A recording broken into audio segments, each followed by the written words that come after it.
नमस्ते बच्चों, आज हम कक्षा 6 बाल राम कथा का पाठ 4 राम का वन गमन कर रहे हैं। अब इस पाठ में क्या है, इस पाठ में हम पढ़ेंगे राम का वन में जाना, कि किस प्रकार राम वन में जाने के लिए तैयार होते हैं और वन में जाते हैं।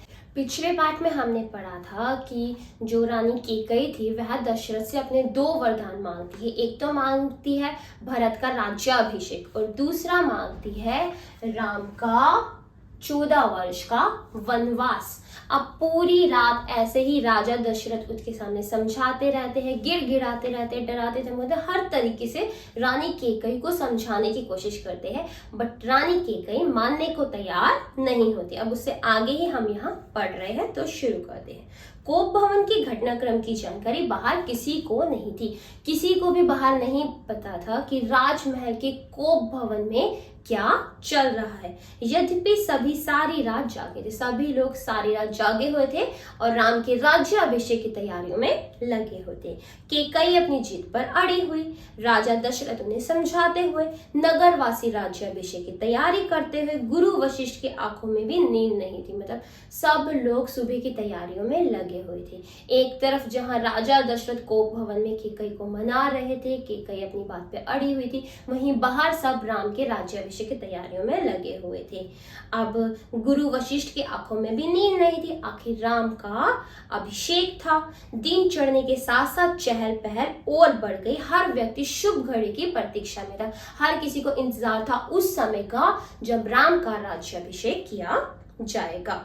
महामंत्री सुमंत कुछ असहज थे। जो महामंत्री सुमंत थे ना, उन्हें लग रहा था कि कुछ तो गड़बड़ है, कुछ चल रहा है। वे थोड़े असहज से फील कर रहे थे। महर्षि के पास गए। दोनों ने महाराज के बारे में चर्चा की। पिछली शाम से किसी ने महाराज को नहीं देखा था। मतलब शाम से ही, पिछली शाम से ही किसी ने महाराज को नहीं देखा था। कुछ लोगों के लिए इसका कारण आयोजन की व्यस्तता थी। महर्षि ने सुमंत को राजभवन भेजा। महर्षि ने कहा, सुमंत तुम राजभवन जाओ। समय तेजी से बीत रहा था। शुभ घड़ी निकट आ रही थी। सारी तैयारियां हो चुकी थी। चारों तरफ तैयारियां पूरी हो चुकी थी। केवल महाराज का आना शेष था। सुमंत तत्काल राजभवन पहुंचे महाराज को बुलाने। सुमंत कौन है? राजा दशरथ के मंत्री। ठीक है। कैकेयी की महल की सीढ़ियां चढ़ते हुए सुमंत ने एक अनजान डर ने घेर लिया। अब सुमंत के मन में एक अनजान सा डर था कि ऐसा क्या हो गया है कि महाराज शाम से नजर ही नहीं आ रहे। उसके मन में चिंता थी, बहुत ज्यादा चिंतित थे वो। अंदर पहुंचे, देखा कि महाराज पलंग पर पड़े। अंदर पहुंचे तो हैरान रह गए थे कि ये क्या, महाराज तो पलंग पे पड़े, बीमार से दीनहीन मजबूर से लग रहे थे। सुमंत के मन भापते हुए कैकेयी ने कहा, सुमंत का मन भापते हुए कैकेयी कहती है, चिंता की कोई बात नहीं है मंत्रीवर। महाराज राज्याभिषेक के उत्साह में रात भर जागे हैं। वह बाहर निकलने से पूर्व राम से बात करना चाहते हैं। अब जब सुमंत मंत्री वहां पहुंचते हैं तो राजा दशरथ तो कुछ नहीं कहते, लेकिन कैकेयी उन्हें कहती है कि ये बिल्कुल ठीक है, बस ये थोड़ा रात भर जगे हुए थे और राम से भेंट करना चाहते हैं।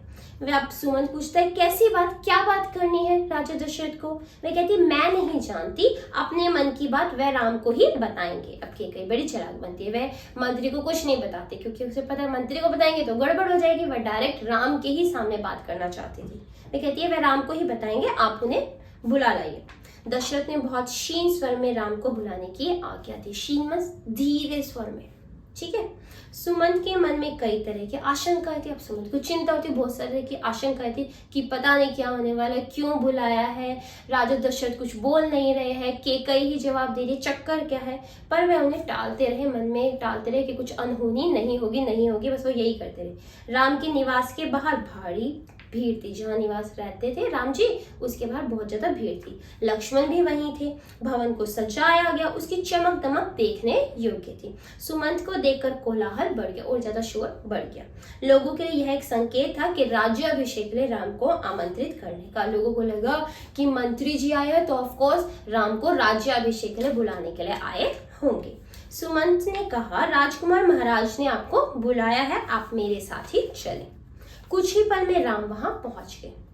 लक्ष्मण साथ थे। दोनों भाई विस्मित थे। विस्मित मींस हैरान थे। वह राजसी वस्त्रों में थे, उन्होंने राजसी वस्त्र मतलब जो राजभवन में पहने जाते हैं वो वाले कपड़े पहने हुए थे। सजे धजे, क्योंकि अभी उनका राज्याभिषेक होना था राम का, इसलिए सजे धजे थे। लोग जय जयकार करने लग गए, क्योंकि सब राम को बहुत ज्यादा पसंद करते थे और उसका राज्याभिषेक है तो सब जय जयकार करने थे। पुष्प वर्षा होने लगी, सब लोगों ने पुष्प की फूलों की वर्षा करनी शुरू कर दी। राजकुमार समझ नहीं पा रहे थे कि महाराज ने उन्हें अचानक क्यों बुलाया, ऐसा क्या हो गया। लोग समझ रहे थे कि राम राज्याभिषेक के लिए जा रहे हैं, लोगों को लगा कि ये राज्याभिषेक के लिए जा रहे हैं, लेकिन उन्हें तो राजा दशरथ ने कोप भवन में वहां पे बुलाया हुआ था। महल में पहुंचकर राम ने पिता को प्रणाम किया। महल में पहुंच के राम ने सबसे पहले पिता को क्या किया, प्रणाम किया, फिर माता केकई को किया। राम को देखते ही राजा दशरथ बेसुध हो गया, अर्थात अपनी सुध खो बैठे। उनके मुंह से एक हल्की सी आवाज निकली, राम। वह सिर्फ इतना बोल पाए, राम, क्योंकि वो मजबूर थे, वे कुछ कर तो सकते नहीं थे, तो सिर्फ इतना बोले, राम। उन्हें होश आया तब भी वह कुछ बोल नहीं सके। थोड़ी देर तक चुप्पी रही, चारों तरफ शांति थी। असहज सन्नाटा, ना समझ में आने वाला असहज सा सन्नाटा था, खामोशी थी, कोई कुछ नहीं बोला। तो राम ने पिता से पूछा, एक्चुअली इतना सन्नाटा समझ नहीं तो हुआ क्या है। अंत में राम ही पिताजी से पूछते, क्या मुझसे कोई अपराध हुआ है। राम को लगता है उससे कोई गलती हो गई है, कोई कुछ बोलता क्यों नहीं है, आप ही बताइए। माते, माते मीन्स माता, वह केकई माता से पूछते कि कोई कुछ बोल क्यों नहीं रहा, माता आप ही बता दीजिए। महाराज दशरथ ने मुझे एक बार 2 वरदान दिए। अब केकई बोलना शुरू किए कि एक समय पर महाराज दशरथ ने मुझे 2 वरदान दिए थे, मैंने कल रात वही दोनों वरदान मांगे हैं, जिससे वह पीछे हट रहे, जो ये देना नहीं चाहते। यह शास्त्र सम्मत नहीं है, ये शास्त्रों के खिलाफ है, रघुकुल की नीति के विरुद्ध है। वे कहते हैं, केकई ने बोलना जारी रखा, मैं चाहती हूँ कि राज्याभिषेक भरत का हो। अब साफ साफ केकई बोलती है, मैं चाहती हूँ कि राज्याभिषेक किसका हो, भरत का, और तुम 14 वर्ष वन में रहो, वनवास के लिए चले जाओ। महाराज यही बात तुमसे नहीं कह पा रहे हैं, जो केकई ने साफ साफ कह दी। राम संयत रहे, उन्होंने दृढ़ता से, राम संयम से रहे, उन्होंने कोई रिएक्ट नहीं दिया और दृढ़ता के साथ कहा, पिता का वचन अवश्य पूरा होगा।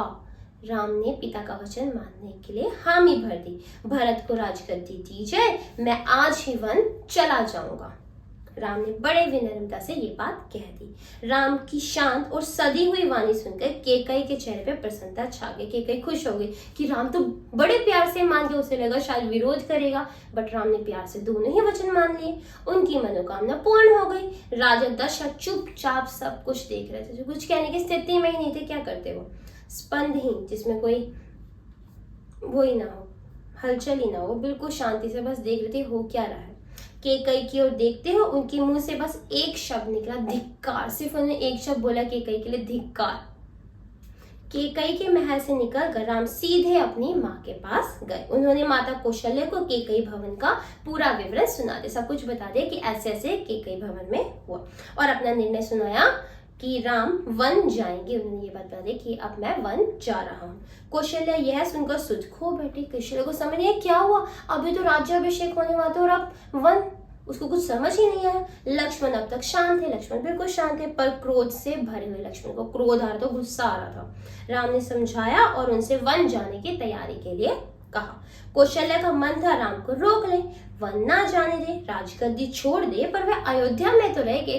कौशल्या चाहती थी कि चाहे राजगद्दी पे ना बैठे, कि कम से कम अयोध्या में तो रहे, वन में तो ना जाए उनका पुत्र। उन्होंने कहा, पुत्र यह राजाज्ञा अनुचित है, चाहते गलत राजाज्ञा है, इसे उसे मानने की आवश्यकता नहीं है, तुम ये मानो ये जरूरी नहीं है। राम ने उन्हें नम्रता से उत्तर दिया, यह राजाज्ञा नहीं, पिता की आज्ञा है। उन्होंने उनकी आज्ञा का उल्लंघन मेरी शक्ति से परे। वे कहते हैं, मैं अपने पिता की आज्ञा का उल्लंघन नहीं कर सकता, आप मुझे आशीर्वाद दें। वे अपनी माता से कहते हैं कि मैं अपने पिता के खिलाफ नहीं जा सकता, उनका वचन ही मेरे लिए आज्ञा है। लक्ष्मण से राम का संवाद हुआ, संवाद में बातचीत हुई। राम ने वनगमन को भाग्यवश आया हुआ उलट फेर कहा। लक्ष्मण इससे सहमत नहीं थे, वैसे कायरों का जीवन मानते थे। उन्होंने राम से कहा, आप बाहुबल से अयोध्या का राज सिंहासन छीन लीजिए। लक्ष्मण तो आपको पता है कितना गुस्से वाले थे, तो वह राम से कहते हैं कि आप अपने बाहुबल से, अपनी ताकत से ये जो राज सिंहासन है, छीन लो। देखते हैं कौन विरोध करता है, किसमें हिम्मत है आपका विरोध करने की। अधर्म का सिंहासन मुझे नहीं चाहिए। राम ने कहा कि मैं अधर्म का सिंहासन नहीं चाहता, मैं वन जाऊंगा। मेरे लिए तो जैसा राज सिंहासन वैसा ही वन है। राम के मन में कोई लोभ नहीं था, किसी चीज का लोभ नहीं था उन्हें कि उन्हें ये चाहिए वो चाहिए, बिल्कुल शांत थे। कौशल्या ने स्वयं को संभाला, उठी और राम को गले लगा लिया। वह राम के साथ वन जाना चाहती थी। कौशल्या माता राम के साथ वन जाना चाहती थी। राम ने मना कर दी कि नहीं माते, आप नहीं। कहा कि वृद्ध पिता को आपके सहारे की आवश्यकता है, कि पिताजी वृद्ध है, उन्हें आपके सहारे की आवश्यकता है। कौशल्या ने राम को विदा करते हुए कहा, जाओ पुत्र, 10 दिशाएं तुम्हारे लिए मंगलकारी हो, मैं तुम्हारे लौटने तक जीवित रहूंगी। वे कहती है कि तुम जीते रहो और ये सारी 10 दिशाएं वो तुम्हारे मंगलकारी ही रहे, और मैं तुम्हारे आने तक जीती ही रहूंगी, जीवित ही रहूंगी और तुम्हारा स्वागत करूंगी। कौशल्या भवन से निकलकर राम सीता के पास गए। अब सीता कौन थी? राम जी की पत्नी। अब पहले माता से मिले, अब फिर गए अपनी पत्नी के पास। सारा हाल बताया, सब कुछ बता दिया, विदा मांगी, उनसे विदा मांगी कि मैं वन के लिए जा रहा हूँ। माता पिता की आयु का उल्लेख किया, उनकी सेवा करने का आग्रह किया कि तुम उनकी सेवा करना माता पिता की। कहा, प्रिय तुम निराश मत हो, 14 वर्ष के बाद हम फिर मिलेंगे। राम के वन गमन का समाचार तब तक सीता के पास नहीं पहुंचा था। राम को देखकर कुछ आशंका हुई, अनिष्ट की। तब तक सीता को पता नहीं था कि ये सब हुआ है, कोप भवन में के कई दशरथ इन सब के बीच क्या क्या हुआ, अभी तक उसे नहीं पता था। लेकिन जब राम जी आए उसके बाद उसे आशंका कि कुछ गलत होने वाला है। राम ने विदा मांगी तो सीता व्याकुल हो गई, क्रोधित भी हुई, निर्णय पर प्रतिवाद किया। राम नहीं माने तो सीता ने उनके साथ जंगल जाने का प्रस्ताव रखा। सीता ने उन्हें समझाने की कोशिश की, बट जब राम जी नहीं माने तो सीता जी ने कहा कि मैं भी आपके साथ चलूंगी। सीता ने कहा, मेरे पिता का आदेश है कि मैं छाया की तरह आपके साथ रहूं। अंततः राम को उनकी बात माननी पड़ी। तभी लक्ष्मण भी वहां आ गए, वह भी साथ जाने को तैयार थे। राम ने उन्हें इसकी स्वीकृति दे दी, शीघ्र तैयारी करने को कहा। राम ने लक्ष्मण को भी स्वीकृति दे दी। अब ये लोग जाने की तैयारी करने लगे। राम चाहते थे कि सीता वन ना जाए, राम जी नहीं चाहते थे कि कैसे जाएंगे, वो परेशान हो जाएगी। अयोध्या में इसकी अनुमति दे चुके थे, फिर भी उन्होंने एक और प्रयास किया, एक और कोशिश की कि सीता किसी तरीके से खुद ही मना कर दे। वे कहते, सीते वन का जीवन बहुत कठिन है, ना रहने का स्थान, ना भोजन का ठिकाना, कठिनाइयां कदम कदम पर, तुम महलों में पली हो, ऐसा जीवन कैसे जी सकोगी? वैसे समझाने की कोशिश करते हैं। सीता ने उत्तर नहीं दिया, मुस्कुरा दी, वह सिर्फ मुस्कुरा दी। उन्हें पता था कि राम अपने दिए वचन से पलट नहीं सकते, इसलिए बस समझा रहे हैं कि मैं खुद ही मना कर दूं, बट वो मना नहीं करने वाली थी। राम वन जा रहे थे, यह समाचार पूरे नगर में फैल गया। अब धीरे धीरे बात पूरे नगर में फैलनी शुरू हो गई। नगरवासी दशरथ और कैकेयी को धिक्कारने लगे। कुछ देर पहले तक जहां उत्सव की तैयारियां थी, वहां उदासी ने घर कर लिया। सड़कें, गली, लोगों के आंसुओं से सबकी इच्छा थी राम सीता वन ना जाए। कोई भी नहीं चाहता था कि राम और सीता वन जाए। वह उन्हें रोकना चाहते थे पर बेबस थे, हर कोई बेबस था कि कैसे रोकने का कोई तरीका नहीं था। राम, सीता और लक्ष्मण जंगल जाने से पहले पिता का आशीर्वाद लेने गए। वह जंगल के निकल रहे थे तो सबसे पहले जाके क्या करते, अपने पिता का आशीर्वाद लेते। महाराज दशरथ दर्द से करा रहे थे, तीनों रानियां वहीं थी, मंत्री आसपास थे। मंत्री का रानी कैकेयी को अब भी समझा रहे थे, शुभ थे पर तर्क का साथ नहीं छोड़ना चाहते। सब के सब रानी कैकेयी को समझाने की कोशिश करते कि इनको वन ना भेजा जाए, चाहे भरत राजा बन जाए, लेकिन इनको वन भेजने का क्या मतलब बनता है ना? ज्ञान, दर्शन, नीति, रीति, परंपरा सबका हवाला दिया। कैकेयी अड़े रहे, बट कैकेयी नहीं मानी। राम ने कक्ष में प्रवेश किया तो दशरथ में जीवन का संचार हो गया। वह उठकर बैठे, उन्होंने कहा, पुत्र, मेरी मति मारी गई है, मैं तो वचनबद्ध हूँ, ऐसा निर्णय करने के लिए विवश हूँ, पर तुम्हारे ऊपर कोई बंधन नहीं है। मुझे बंदी बना लो और राज संभालो, यह राज सिंहासन तुम्हारा है, केवल तुम्हारा। अब राजा दशरथ ने भी राम को कहा कि तुम क्यों मान रहे हो मेरी बात? मैं तो चलो वचनबद्ध हूँ, मैं अपने वचन से हिल नहीं सकता, लेकिन तुम तो आजाद हो, तुम मेरे को बंदी बना लो, मुझे कैद कर लो, इस राज सिंहासन पे अपना अधिकार जमा लो। वे इस तरीके से उसे समझाते हैं कि किसी तरीके से राम रुक जाए। पिता के वचनों ने राम को झकझोर दिया। वह दुखी हो गए पर उन्होंने नीति का साथ नहीं छोड़ा। आंतरिक पीड़ा आपको ऐसा कहने पर विवश कर रही है, कहते हैं आंतरिक पीड़ा, आपके अंदर जो पीड़ा है वह आपको ऐसा कहने पर विवश कर रही है, मुझे राज्य का लोभ नहीं है, मैं ऐसा नहीं कर सकता, आप हमें आशीर्वाद देकर विदा करें। विदाई का दुख सहन करना कठिन है, इसे और ना बढ़ाएं। अब राम जी अपने पिताजी को समझाने की कोशिश करते हैं। इसी बीच रानी कैकेयी ने राम, लक्ष्मण और सीता को वल्कल वस्त्र दिए। वल्कल वस्त्र मीन्स सन्यासियों के कपड़े, जो सन्यासी लोग पहनते हैं ना, साधु संत, वो वाले कपड़े लाकर रानी कैकेयी ने उन्हें दे दिए। राम ने राजसी वस्त्र उतार दिए, तपस्वियों के वस्त्र पहने। सीता को तपस्विनी के वश में देखना सबसे अधिक दुखदायी था। सब दुखी थे क्योंकि वो नई नई वधू थी, अभी अभी तो विवाह हुआ था उसका, कितनी सुंदर बन के रहती थी, और अब तपस्वियों के वस्त्र में। महर्षि वशिष्ठ अब तक शांत थे, उन्हें क्रोध आ गया। उन्हें क्रोध आ रहा था ये देखकर। उन्होंने कहा सीता बन जाएगी तो सब अयोध्यावासी उसके साथ जाएंगे। महर्षि वशिष्ठ गुस्से में आकर ऐसे बोलते हैं, भरत सूनी अयोध्या पर राज करेंगे, यहाँ कोई नहीं होगा, पशु पक्षी भी नहीं। एक बार फिर राम ने सबसे अनुमति मांगी। आगे आगे राम, उनके पीछे सीता, उनके पीछे लक्ष्मण। महल के ठीक बाहर मंत्री सुमंत रथ लेकर खड़े थे। रथ पर चढ़कर राम ने कहा, महामंत्री रथ तेज चलाएं। नगरवासी रथ के पीछे दौड़े।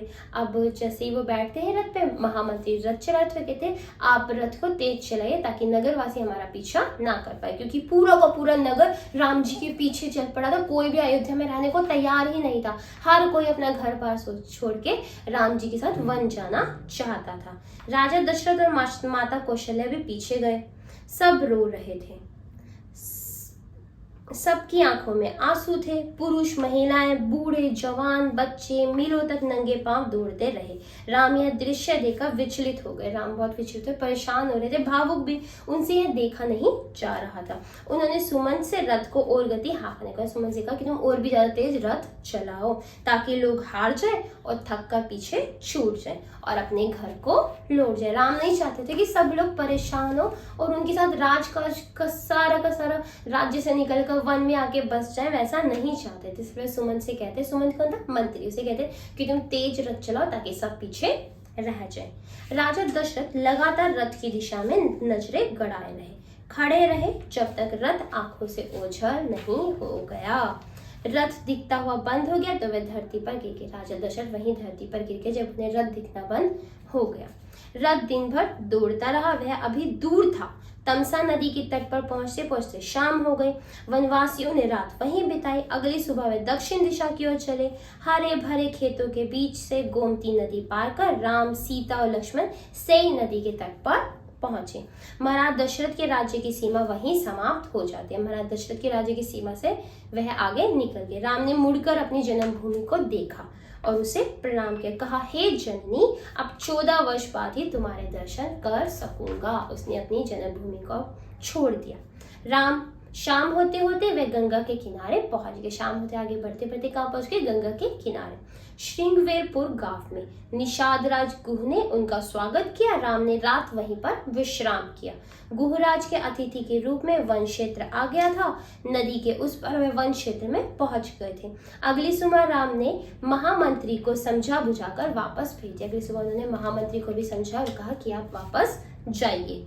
दोनों राजकुमारों सीता ने नाव से नदी पार की। सुमंत तट पर खड़े रहे, उन्हें देखते रहे वनवासियों के उस पार उतरने तक। उसके बाद वह अयोध्या लौट गए। जब तक वनवासी मीन्स राम, लक्ष्मण और सीता, जब तक वह नदी पार नहीं कर गए तब तक सुमंत वहीं पर खड़े रहे, और जब वह उतर गए तो वह वापस लौट गए। सुमंत का खाली रथ अयोध्या पहुंचा तो लोगों ने उसे घेर लिया। सबको चिंता थी कि राम, सीता, लक्ष्मण कैसे है, कहाँ है, क्या कर रहे हैं। वे राम के बारे में जानना चाहते थे। सुमंत बिना कुछ बोले सीधे राजभवन गए। राजा दशरथ कौशल्या भवन में थे। बेचैन सुमंत की प्रतीक्षा में उन्होंने कहा, महामंत्री, राम कहाँ है, सीता कैसी है, लक्ष्मण का क्या समाचार है, वह कहाँ रहते हैं, क्या खाते हैं। सबको चिंता थी। मतलब सुमंत के सामने सबने सवाल ही सवाल खड़े कर दी। सुमंत की आंखों में आंसू थे। उन्होंने एक एक कर महाराज के सभी प्रश्नों का उत्तर दिया। सुमंत को पता था कि दशरथ को इन उत्तरों से संतोष नहीं होगा।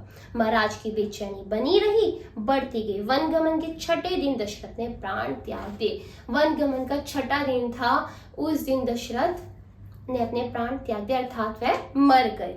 राम का वियोग उनसे सहा नहीं गया, वह राम के वियोग को नहीं सह पाए और अपने शरीर को त्याग दिया। दूसरे दिन महर्षि वशिष्ठ ने मंत्री परिषद से चर्चा की। सबकी राय थी कि राजगद्दी खाली नहीं रहनी चाहिए। तय हुआ कि भरत को तत्काल अयोध्या बुलाया जाए। अब भरत को तत्काल अयोध्या बुलाने की तैयारी की गई। घुड़सवार दूत रवाना हो गए।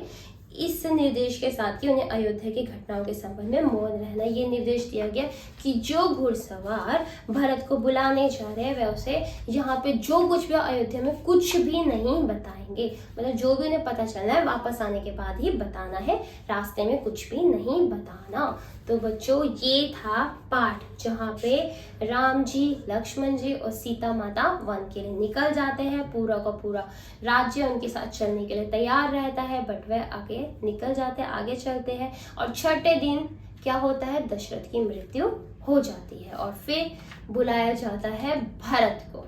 ठीक है, तो ये था हमारा पाठ। उम्मीद है आप सबको समझ आया होगा। फिर भी कोई डाउट हो आप कमेंट बॉक्स में पूछ सकते हैं। अब अगर वीडियो पसंद आए तो वीडियो को लाइक करना और चैनल को सब्सक्राइब करना मत भूलना। धन्यवाद।